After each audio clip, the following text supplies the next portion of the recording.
Boa noite a todos. Mais uma vez, com muita gratidão a Deus e a Jesus, estamos reunidos para a nossa palestra dessa noite, momento de reflexão para todos nós, de leitura e estudo da doutrina espírita, que é luz para todos nós, nos trazendo esclarecimento, relembrando os ensinamentos tão valiosos do nosso Mestre maior, Jesus, o Consolador prometido. Como assim Ele nos falou. Hoje, para a nossa reflexão da noite, eu trouxe um trechinho do capítulo As Leis Morais, Livro dos Espíritos. No livro 3º do livro, nós temos as leis morais. E o capítulo 1 fala da lei divina ou natural. O item que vamos estudar hoje é o item 3, onde ele fala o bem e o mal. Pergunta 630. Como se pode distinguir o bem do mal? O bem é tudo que está de acordo com a lei de Deus, e o mal é tudo que dela se afasta. Assim, fazer o bem é se conformar à lei de Deus. Fazer o mal é infringir essa lei. Resposta simples, objetiva, clara, né? Então, qual é o problema do ser humano? Ele se afasta de Deus. Ele não conhece a lei de Deus. Ele não estuda o Evangelho, se afasta desses ensinamentos na realidade, né? Porque todos nós, como somos espíritos milenares já, né, e em evolução, nós já tivemos o contato com todos esses ensinamentos. Só que não interiorizamos, fugimos dessas informações, porque elas nos convidam à reforma íntima, né? Nos afastamos de Deus, então a gente se perde nessa questão de saber definir qual o caminho certo que nós temos que seguir, né? Então é isso tudo que nós vamos refletir essa noite. Pergunta 631. O homem tem meios para distinguir por si mesmo o bem e o mal? Sim, quando ele crê em Deus e quando quer saber. Deus lhe deu a inteligência para discernir um e outro. Veja a resposta dos espíritos, né? O que nós falamos no início.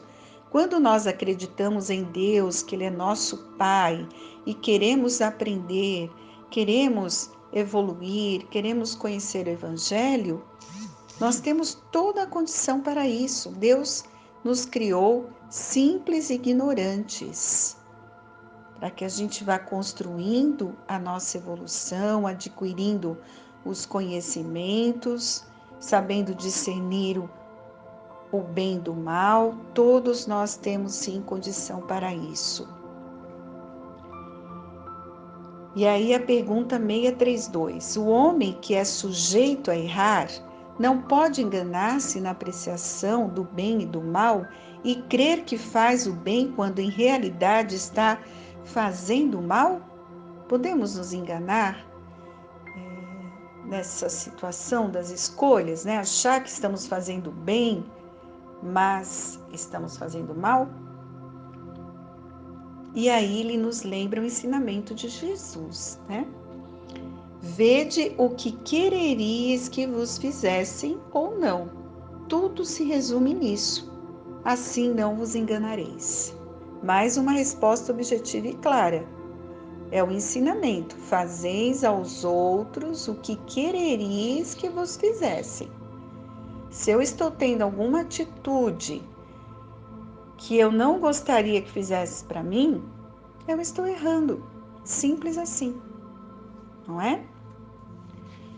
Mas nós não enxergamos isso na grande maioria das vezes.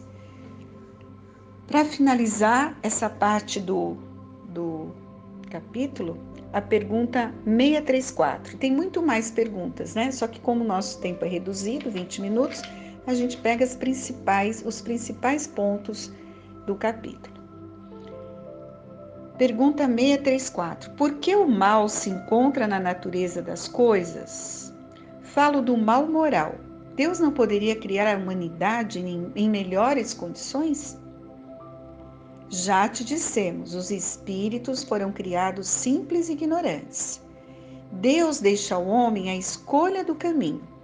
Tanto pior para ele se seguir o mal. Sua peregrinação será mais longa. Se não existissem montanhas, não poderia o homem compreender que se poderia subir e descer. E se não existissem rochas, não compreenderia que há corpos duros. É necessário que o espírito adquira a experiência e, para isso, é necessário que ele conheça o bem e o mal. Eis porque existe a união do espírito e do corpo. Então, nós já sabemos que somos espíritos milenares, que fomos criados simples e ignorantes.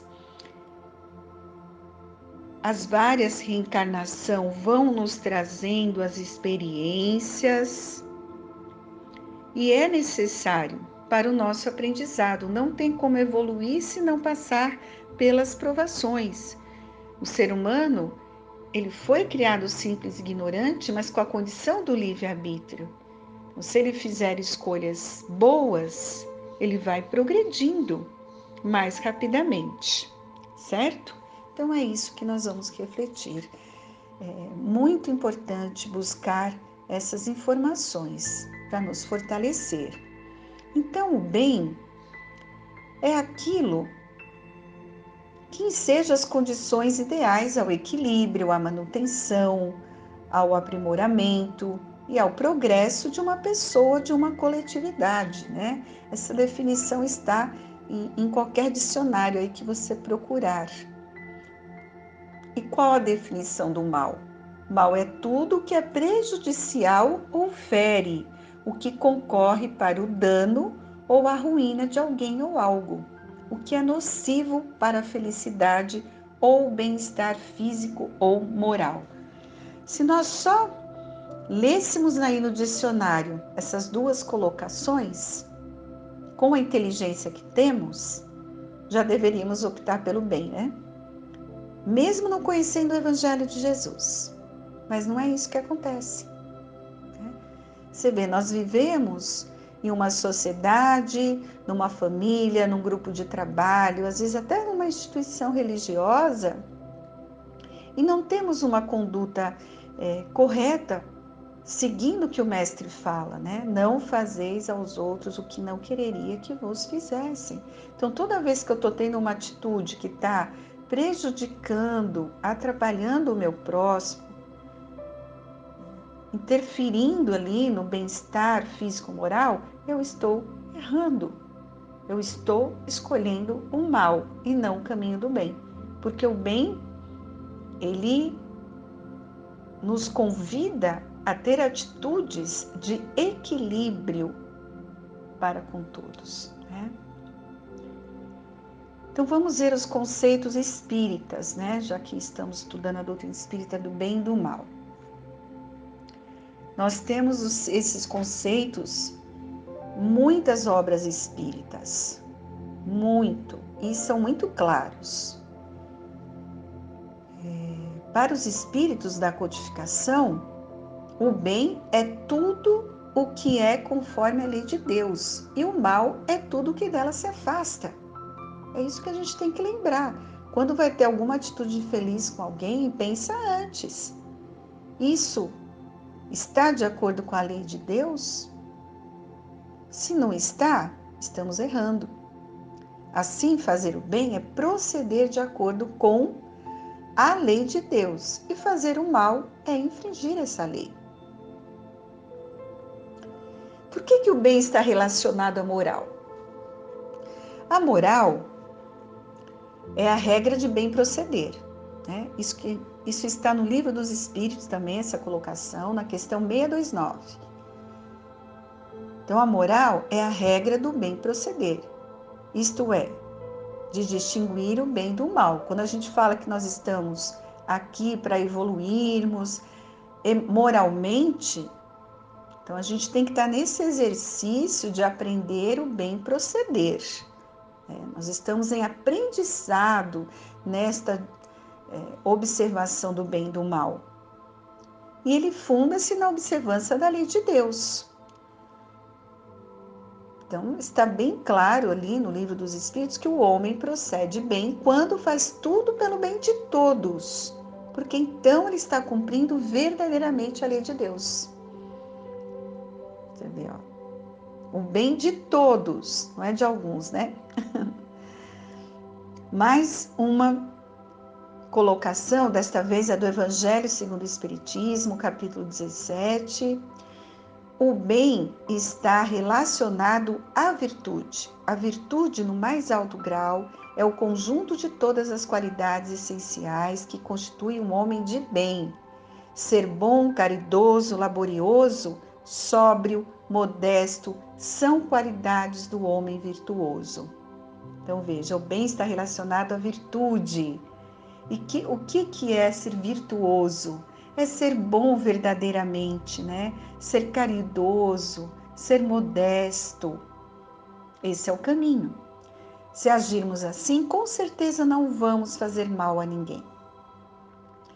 E aí vem a pergunta de sempre, né? Que muitos fazem: por que existe o mal no mundo? O mal é necessário?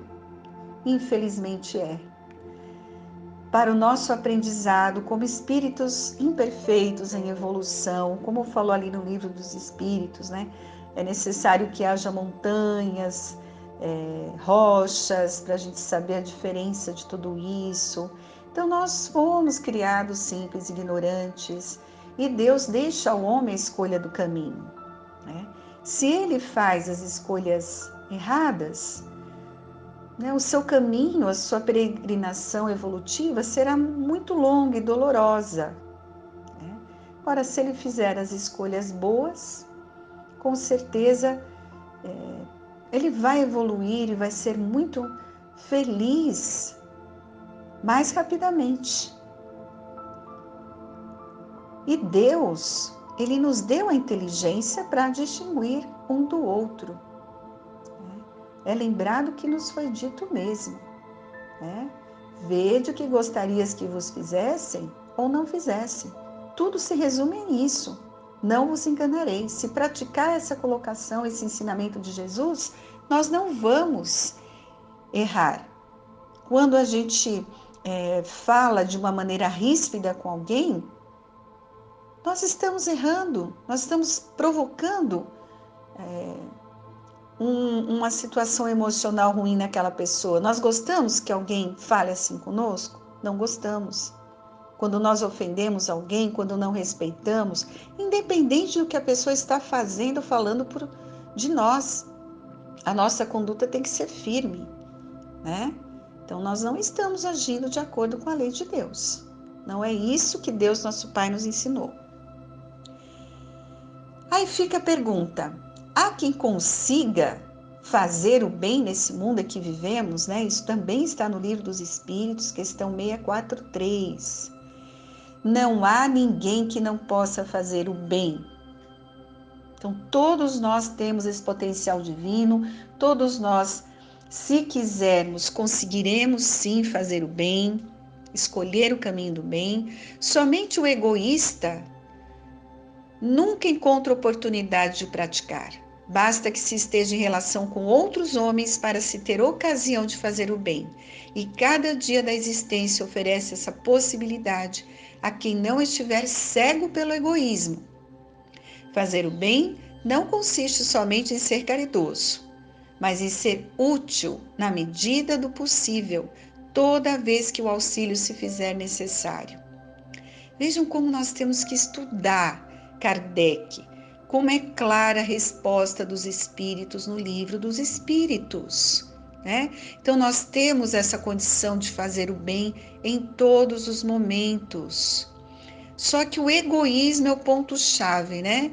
Nós temos que combater esse sentimento em nós. E como ele falou aqui, não consiste em ser caridoso, só fazer caridade. Não. É ser verdadeiramente útil toda vez que o auxílio se apresentar a nós e se fizer necessário. Certo?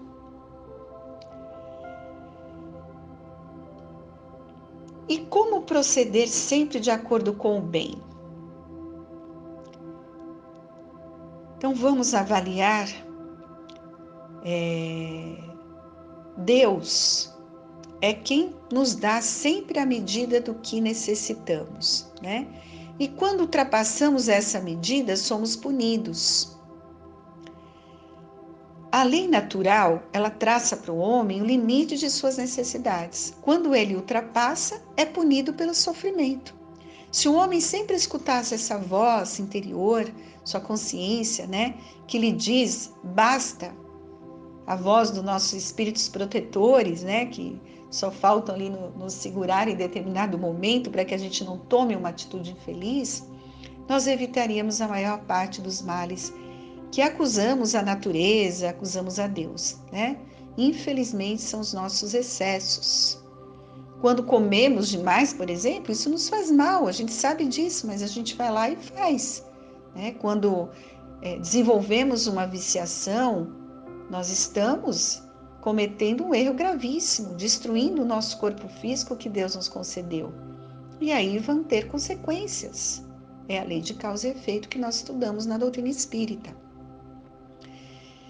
Mais uma pergunta para a nossa reflexão dessa noite. Não fazer o mal é suficiente para o espírito progredir? É a pergunta 642 também do Livro dos Espíritos. Não.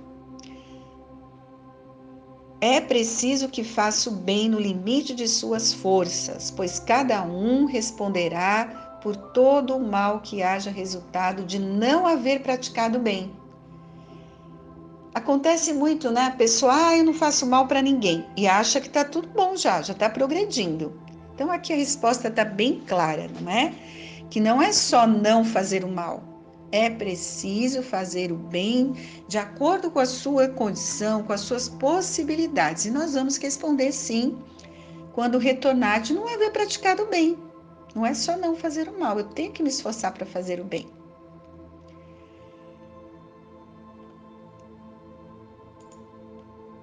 O ambiente no qual o espírito renasceu ou vive influencia a prática do bem?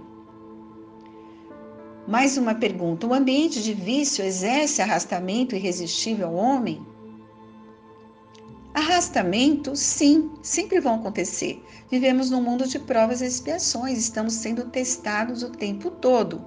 Mas não é um arrastamento irresistível, não.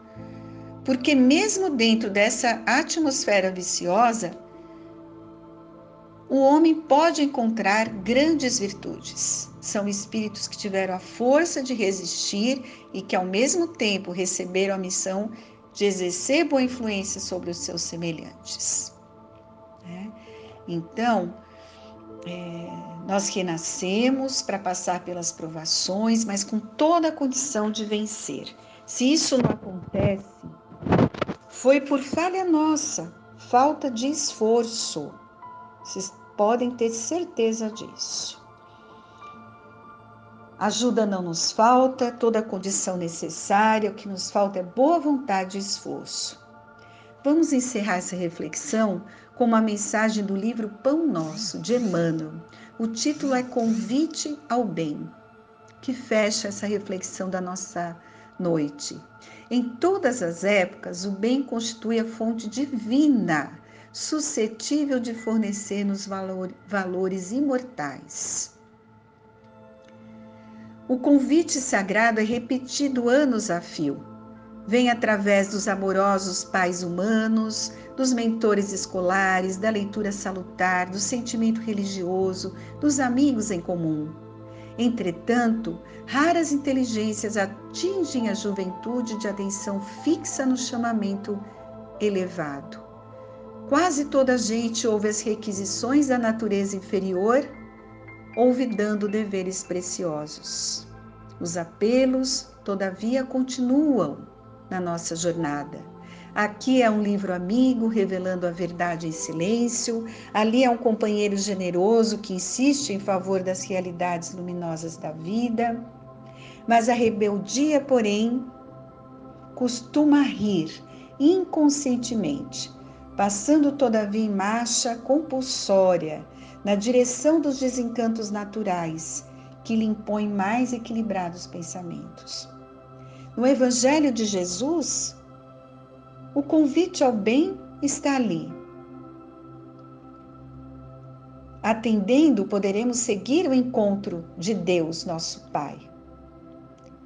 Se o clarim cristão já te alcançou aos ouvidos, aceita-lhe as claridades sem vacilar. Não esperes pelo aguilhão da necessidade. Sobre a tormenta é cada vez mais difícil a visão do porto. A maioria dos nossos irmãos na terra caminha para Deus sob o ultimato das dores. Mas não aguardes pelo açoite de sombras, quando podes seguir calmamente pelas estradas claras do amor. Então, essa é a mensagem do nosso querido Espírito Emmanuel, sempre nos orientando o caminho a seguir. E fica aqui a nossa prece. Por todos nós, Por todos nós, espíritos em evolução, com essa grande oportunidade nesse momento de estar vivendo na Terra. É um momento importante para a nossa evolução, para o nosso aprendizado. Que Deus, nosso Pai, nos fortaleça e nos dê a condição de fazer a escolha certa, o caminho do bem. Que Deus abençoe a todos que nos ouvem nesta noite. Continuem firmes, combatendo o egoísmo, a vaidade, o orgulho. Sigam o caminho do bem, meus queridos amigos. Que a paz se faça em todos os corações. Que assim seja.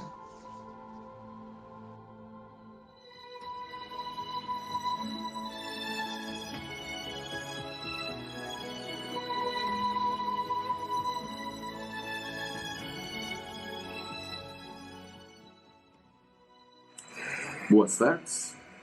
Dando continuidade à nossa reunião de hoje, vamos ler um trecho da Revista Espírita de 1865, de Pascal, sobre a verdade.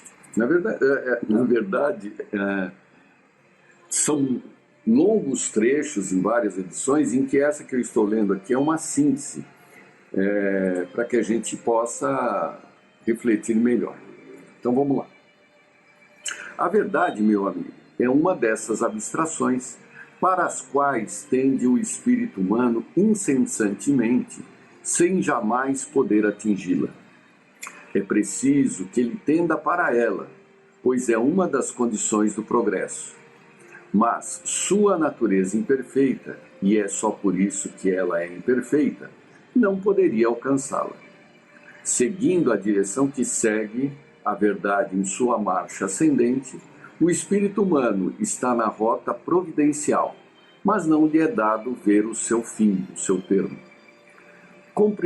Compreender-me-ás melhor quando souberes que a verdade é como o tempo, dividida em duas partes, pelo momento inapreciável que se chama o presente, a saber, o passado e o futuro. Então, para Pascal, o tempo é dividido em dois, passado e futuro, e quem divide esse tempo é o presente. Assim, assim também há duas verdades, a verdade relativa e a verdade absoluta. A verdade relativa é o que é, a verdade absoluta é o que deveria ser.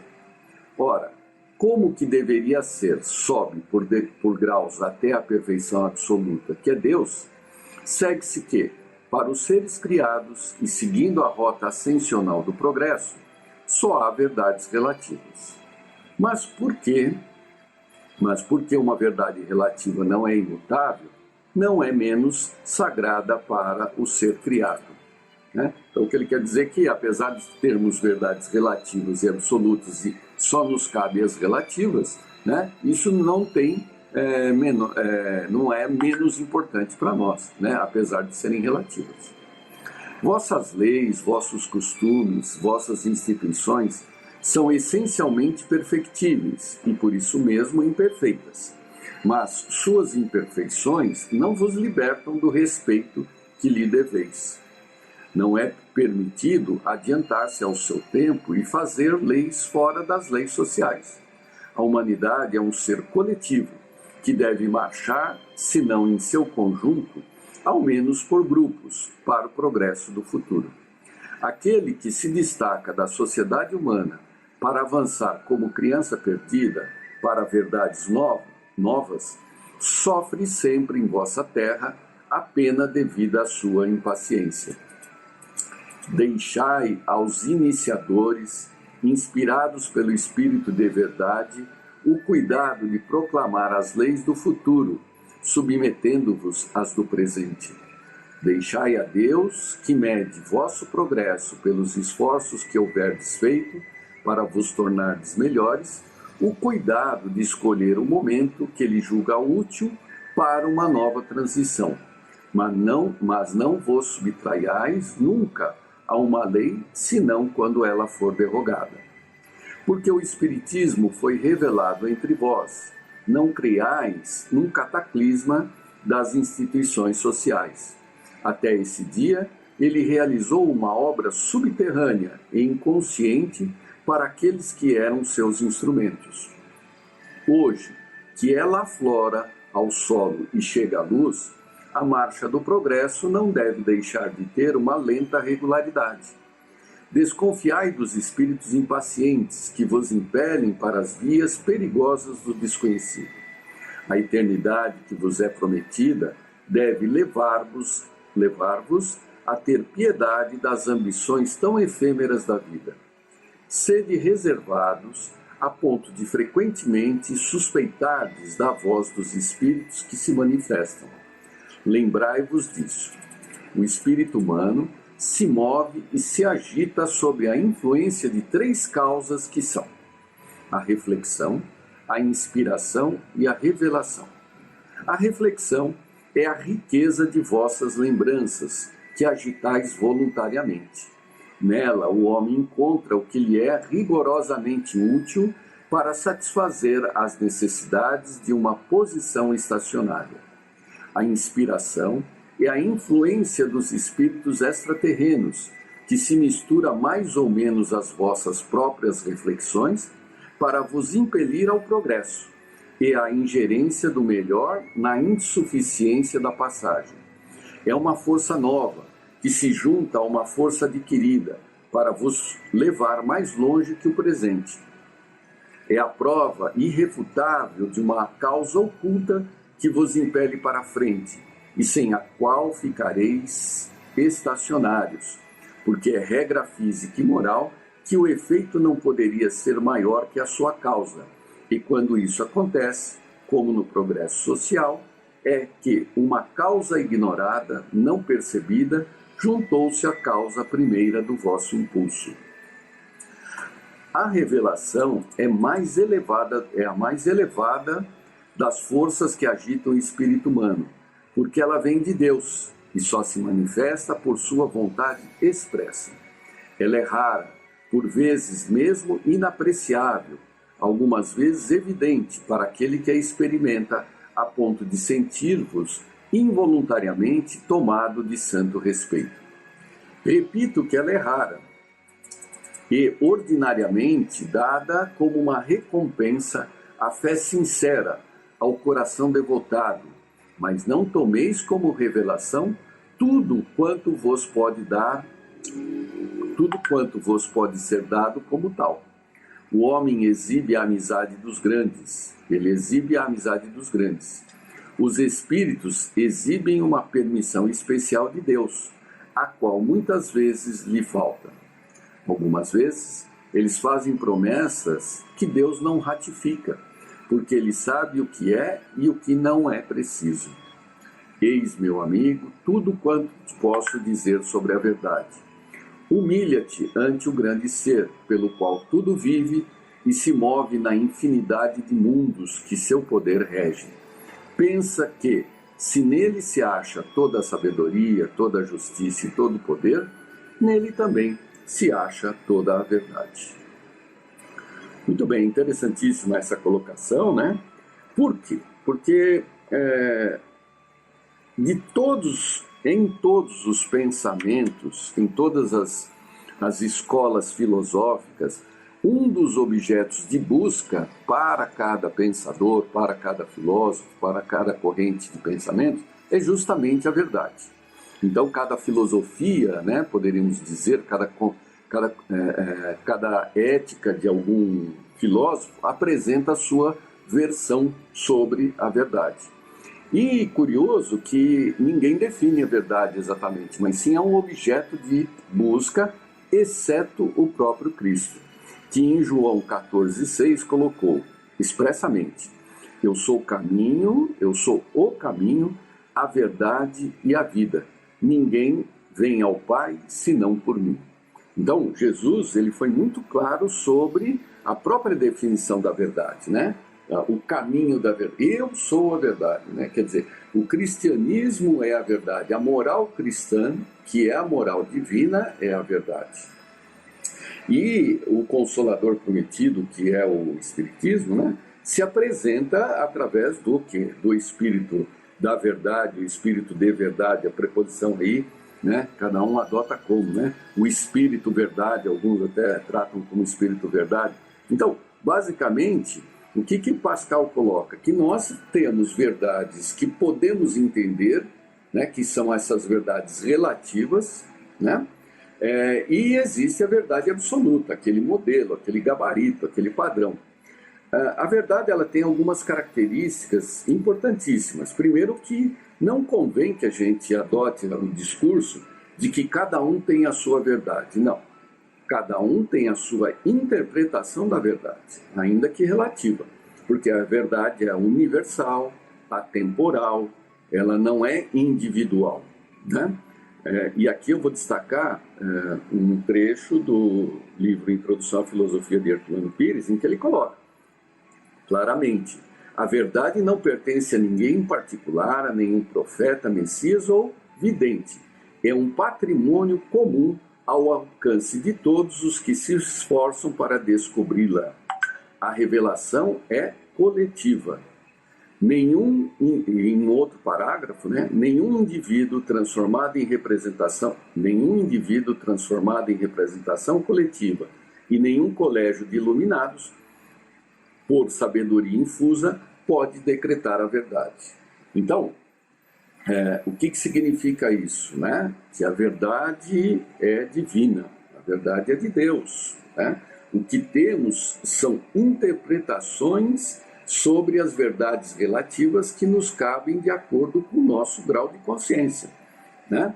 Esse grau de consciência nos coloca em sociedade, como bem coloca o Livro dos Espíritos. Então, temos uma verdade relativa comum referente ao nosso estágio evolutivo, né? E cabe aos espíritos, né, emissários da verdade avançar a humanidade, né? E é interessante que aqui ele coloca esses três conceitos que já também discutimos, né? Os pensamentos eles têm basicamente três fontes, né? As reflexões, né? As inspirações ou induções e as revelações. Então, reflexão é o que nós já trazemos dentro de nós. É o resultado de todas as nossas experiências, é quem somos, é o que somos, né? As inspirações, as induções, o que eles chamam de espíritos extraterrenos, na verdade, são os espíritos que nos induzem a pensar diferente, gerando um conflito entre nós, né, que é essa discussão íntima que fazemos entre o certo e o errado, a verdade e a não verdade, né? Então, estamos discutindo entre nós, é a hora que a cabeça está fervendo, né? O que é isso? É um diálogo, né, entre nós, com as nossas reflexões, o que trazemos, e os espíritos que estão nos inspirando, né, a agirmos numa dialética, num diálogo aí, numa síntese diferente. É a hora que nós avançamos intimamente, né? Então somos induzidos a avançar pessoalmente por esses espíritos que cuidam da nossa evolução, né? Eles vão nos tirando da reflexão para subirmos um degrau, né? E aí adquirimos uma nova verdade relativa e assim sucessivamente a caminho dessa verdade absoluta, da qual nós não chegaremos nunca ao final, né? E por fim, a revelação, né? Que é aquela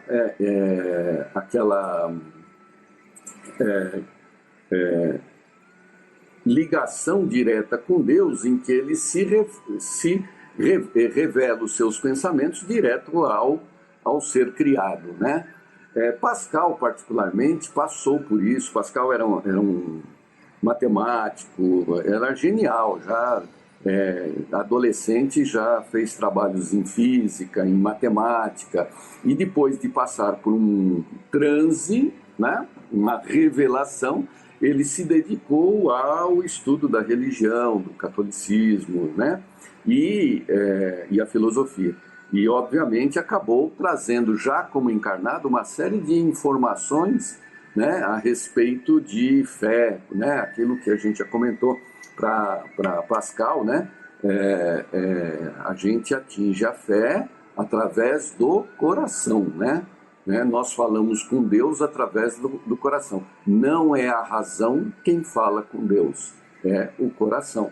A isso denominamos fé, né? Então, é um espírito que, mesmo quando encarnado, teve toda uma dedicação à filosofia religiosa, né?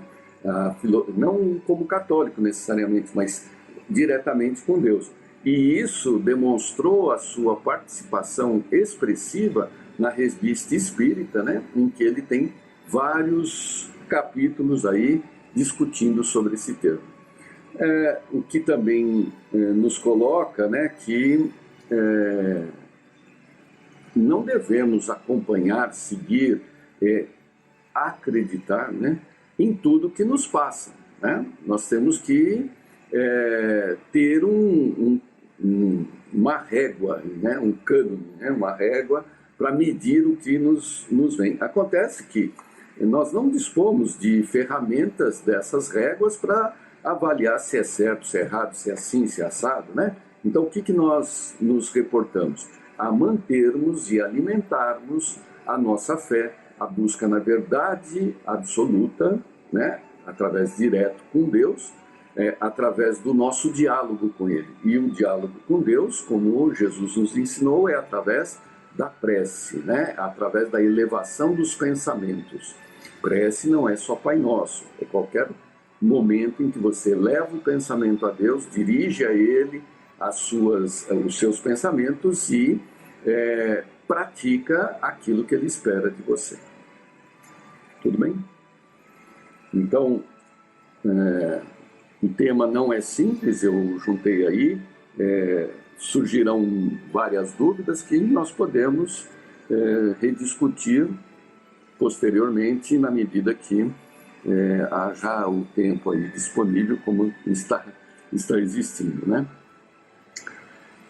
Então vamos elevar o nosso pensamento a Deus, a Jesus, agradecendo pela oportunidade da vida, pela oportunidade do momento histórico que vivemos, de podermos colocar em prática tudo que aprendemos nos últimos anos, né?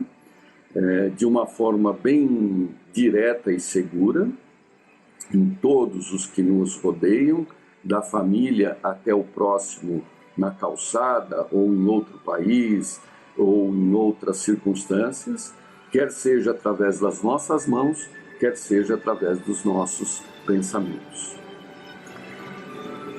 Pai nosso que estás nos céus, santificado seja o teu nome, venha a nós o teu reino, seja feita a tua vontade, assim na terra como no céu. O pão nosso de cada dia nos dai hoje sempre. Perdoa, Senhor, as nossas dívidas, assim como perdoarmos aos nossos devedores. Não nos deixeis cair em novas tentações, mas livra-nos do mal que existe dentro de nós mesmos.